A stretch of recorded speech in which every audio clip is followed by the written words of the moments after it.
It is not a good day to be part of Gun Studios or Horror Inc. And I'll tell you why. I made a video a while back talking about Friday the 13th, the game, and how they wanted to release a special edition that would have all the DLC plus a collector's mask. And this is while all that lawsuit nonsense was going on, in which the original content creator of the very first Friday the 13th, the movie, was going to take Horror Inc. To court in order to retain his basically the rights in which he sold. Now, how that works is that according to copyright law, after 35 years, the original creator can attempt to regain his copyright back. He does not automatically get it. He still has to go to court, or they can settle out of court, however way you want to phrase it. But he then has the ability to get it back. The option is now open. Right in the comments below what you think of that. I honestly can see both sides of it. I can understand from Victor Miller's point of view how he would want to get the access to the franchise that he helped create back, because he was one of the founding fathers of it. It's a franchise that people love. It's popular and it makes money, and I can understand Gun and Horror Inc.'s side of it, because that right now is their baby. And they're working on it. But where I'm also kind of siding against those two companies, Gun working for Horror Inc., is the fact that they've pretty much shown that they do not care about the product. Going on social media stating now how they really have no future plans for the game, and then going on to claiming that a lot of it has to do with the lawsuit and how they're in the middle of the lawsuit and they can't work on it during the lawsuit. Now here's where it gets really fuzzy. So the judge ruled in favor of Miller, granting him back ownership of the first Friday the 13th, the movie, which means that the game is kind of in this weird limbo, and a lot of questions had been asked, like where do we go from here? What's going to happen next? What do we do? So here's where it gets really interesting. This is when Gun and Horror Inc. kind of doubled down to see whether or not they can try to get people on their side. They had stated, after the judge had made his decision, after the copyrights had gone back to Miller, he had said, these two companies had gone on the internet stating that because of they no longer owning the original rights to the first movie, that they can no longer really do anything to the game except for maintenance, bugs, and patchwork, or fixing bugs and patchwork, which contradicts their previous statement they made while the case was still being heard, that they can't work on it while they're in court. So I guess the question is what do you believe? Because they still own the copyright until then. It was just that the copyright was in contention, but they still owned it. So they could have done things on it then. Or we can go back even further with, the aforementioned statements they made on social media, in which they pretty much have no desire to really do anything with the game except bundle everything they have into a physical disc with a hockey mask and just shove it out the door at, I think it was $60-$70. So their intentions, in my opinion, were just to make money. But now they're kind of trying to double down and save whatever face they can, in stating that we've reached out to Miller. This is Horror Inc., because they're Gun is a subsidiary company that works for or along with Horror Inc. Gun is not. They're not the end-all, be-all company in this. Horror Inc. is the company that would pretty much own the rights to all of this. Gun just works for them. They said they reached out to Miller. It was very unsuccessful. Problem is, there's no evidence that they've actually reached out to him. It was just a lot of hearsay.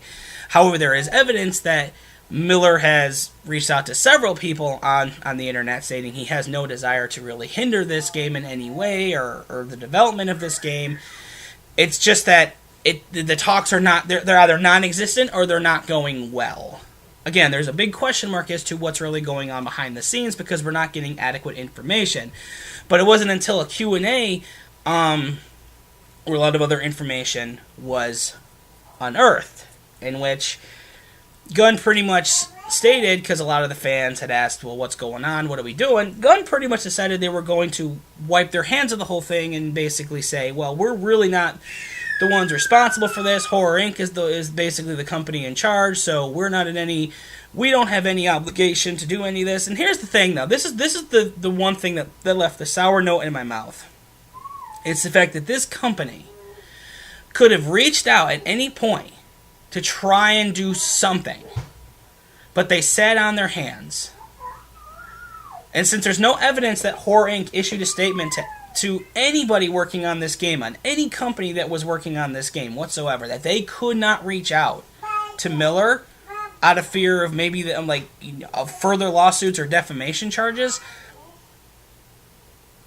there's nothing there. Gunn could have reached out to him. They could have made some kind of appeal to him. Maybe tried to work something out behind the scenes while all this was going on. But again, that didn't happen. If I had to make a guess, I would say Horror Inc. told everyone working on this game, no, don't reach out to him at all. And they're basically, and Horror Inc. is also telling them as well, like, you're now on damage control. Under no circumstances is it our fault because Miller isn't giving us what we want. Despite the fact that he gave them a 2-year warning that this was going to happen.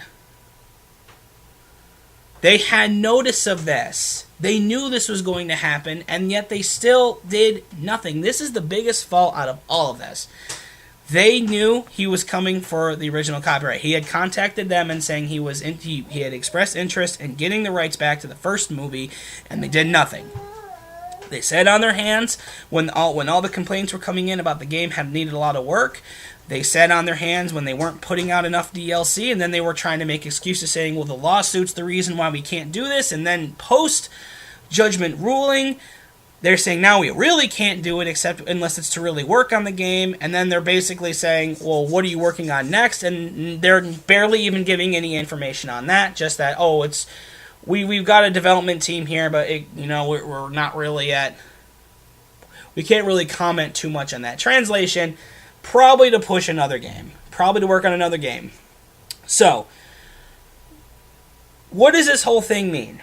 It means that we got a game that could have been really good, but in my opinion, it needs work. It needs a lot of work. It needs a lot of balancing. The game has problems. The game has a lot of problems. Can it be fun? Absolutely. I had some fun playing it. I didn't have as much fun as I would like playing it because a lot of the matches I was playing had problems. So where do we go from here? Well, I think it's safe to say that unless the appeal, which I forgot to mention that, the appeal.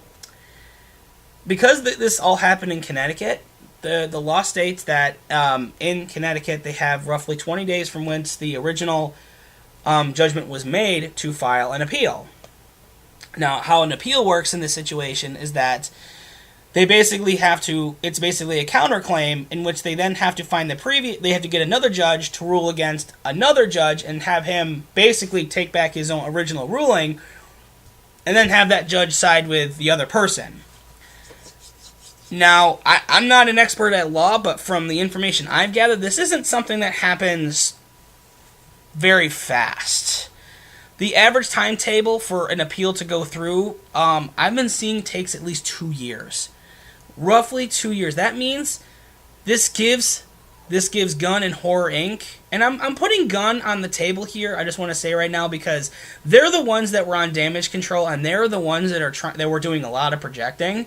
So I'm going to give them some of the blame on this too, because if they were to be more honest and forthcoming with what everything's going on, rather than pretty much lie about a lot of it and mislead a lot of people with it, stating how Miller he had no desire to want to do anything about it, which is not true.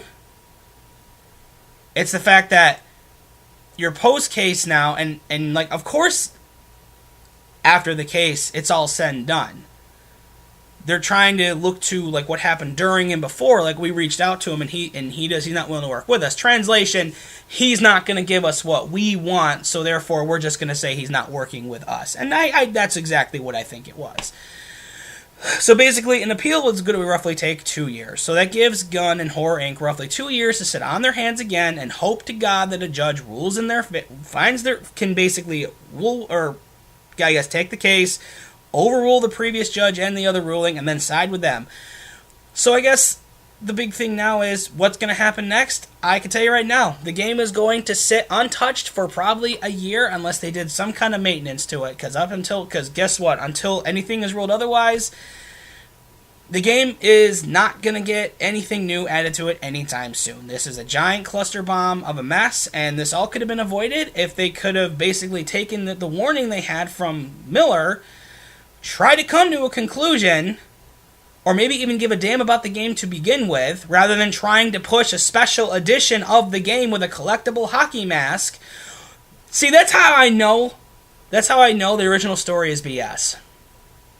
They were trying to say they couldn't work on this game originally while it was in court, but they were promoting a special edition of this game that they were going to release while they were still in court hearing this out.